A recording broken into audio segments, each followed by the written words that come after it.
Welcome back, everybody. Today we're going to be doing part one of the SLR-104UR video.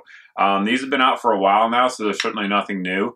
But I was sort of hesitant to get one because I sort of like the CR length, as you guys have seen with my SLR-106CR. So I kind of was on the edge about getting one, but I finally relented because the prices have come down a good bit. I picked this one up from Atlantic Firearms about 2 months ago. So you guys may have seen it on some of my Facebook postings, but finally we're going to be doing part one of the review. As soon as I got it in and test fired it, I submitted my tax stamp. So the stamp is actually back because I e-filed it and it came back relatively quickly.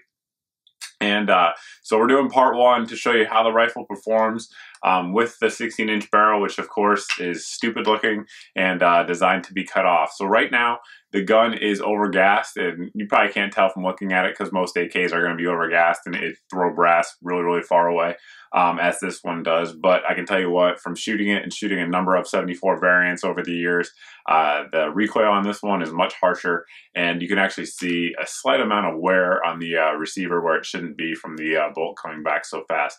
Bolt carrier, excuse me.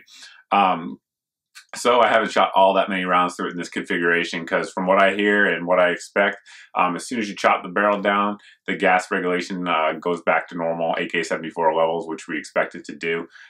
So anyway, without further ado, we'll take a look at how this rifle is actually performing in terms of keyholing or not, because that's the big issue with this rifle.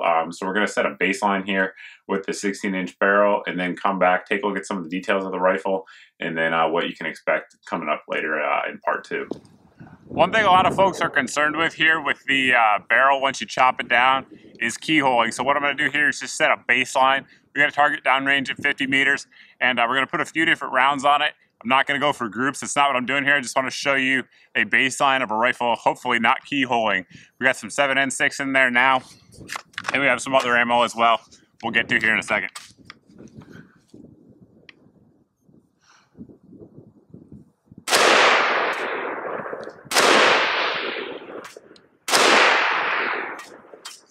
Alright, so that's the 7N6.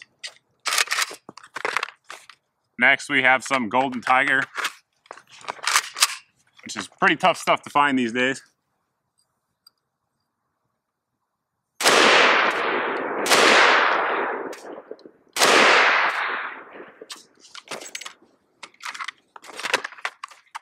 And then we got Wolf here, Full Metal Jacket, not the soft point stuff.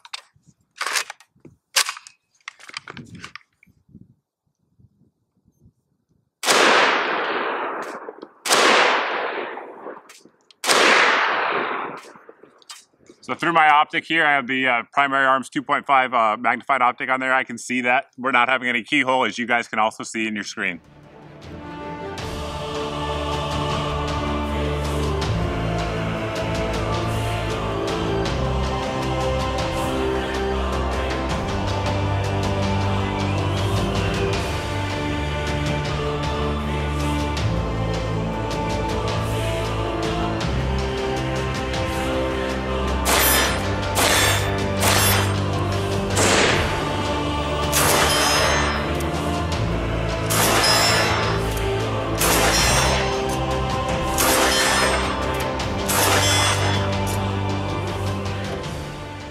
On the bottom here, we have my SLR-104UR that you guys have seen here. It's a very traditional AK-74M style rifle.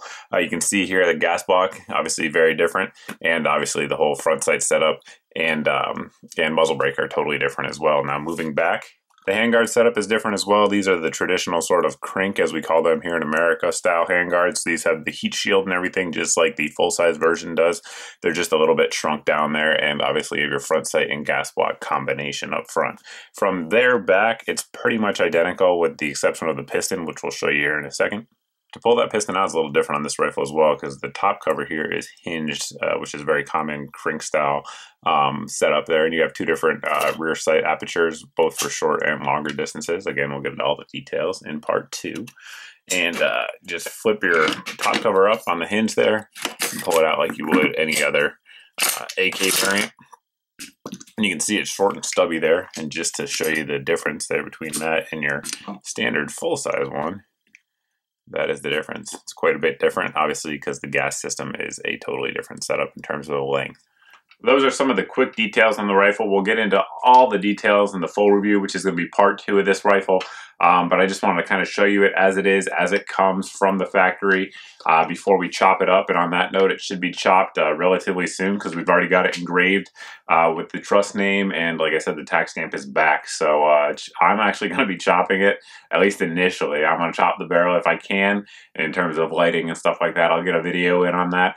Because I do all that work out in my garage and sometimes the lighting is shady. But if I can get a video on actually how I'm going to do the chop, I will let you guys know. If not, you'll just see a part 2. But I'm going to leave some extra room in case I mess it up and then I have to take it to a gunsmith to get professionally done. I think I can do it. I have some faith in myself and my mechanical aptitude, but I suppose we will see on that one. But all right, that's about it, guys. If you have any questions about the rifle that I didn't answer here, feel free to post below in the comment section. Again, stay tuned for part 2 and perhaps even a barrel chopping tutorial. And hope to see you guys in the next video.